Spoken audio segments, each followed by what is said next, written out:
Tina Seskis, bonjour. Bonjour. Un grand merci d'avoir accepté l'invitation de la Fringale Culturelle. On est ravis de vous rencontrer, Tina. On vient en plus vous voir à Londres, au Serpentine Café. On se rencontre pour la toute première fois. Vous avez déjà publié chez nous en France un roman qui s'appelait Partir, dont j'avais déjà parlé, nous, aux internautes. Et aujourd'hui, votre actualité, c'est 6 femmes. Comment est né ce deuxième roman ?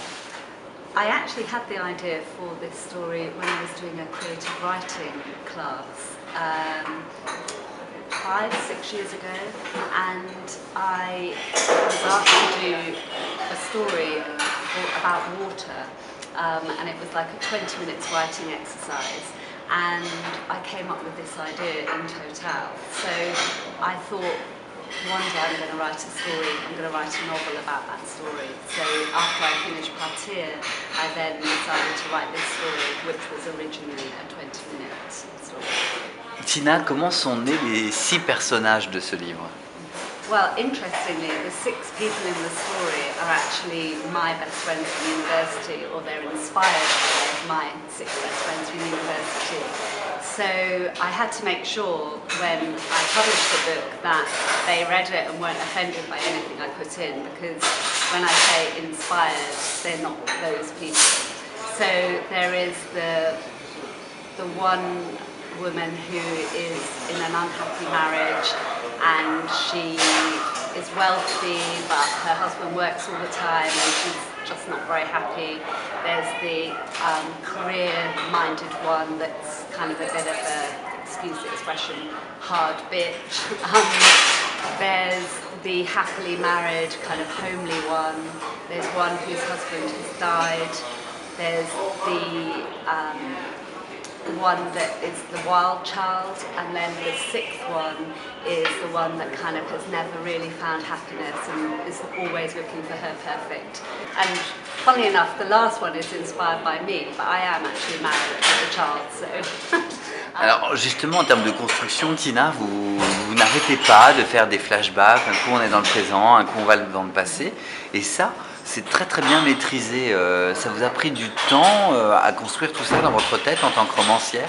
I tend to write very, very fast. So I like to write the story and get it out very, very quickly. And so the writing part is quite quick. The editing part is quite laborious, because I then have to go back and make sure that everything fits together. And interestingly, this story originally was intended to be a moral fable, not a thriller. So it was about the morality of why these women did what they did at the picnic. And then when I got people to read it, because of Partie, they were like, well, where's the mystery? And I said, well, this story isn't a mystery. And they said, well, I want a mystery. And so I then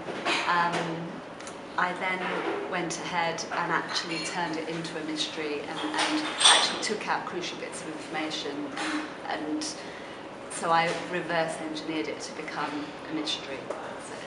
Alors Tina Seskis, il y a une deuxième partie, c'est là où sur les 6 femmes, il y en a une qui va avoir un drame, va vivre un drame, cette personne va vivre un drame, et là les 5 vont être mises en cause, il va y avoir le doute, la suspicion sur chacune d'entre elles, et votre bouquin prend tout de suite un virage de suspense psychologique, et ça c'est vachement bien. Et comment dans votre tête vous avez dérivé comme ça dans le roman?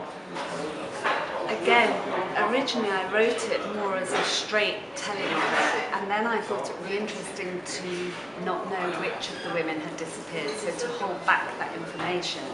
And then I just really liked the idea of the fact that these women had done something really morally suspect, that they'd left their friend and without giving anything away. So I found the psychology of the women's decisions was what interested me. And I think some of the things that some readers have said is the women weren't very likeable. And I say, well, actually, how would people behave in that situation? So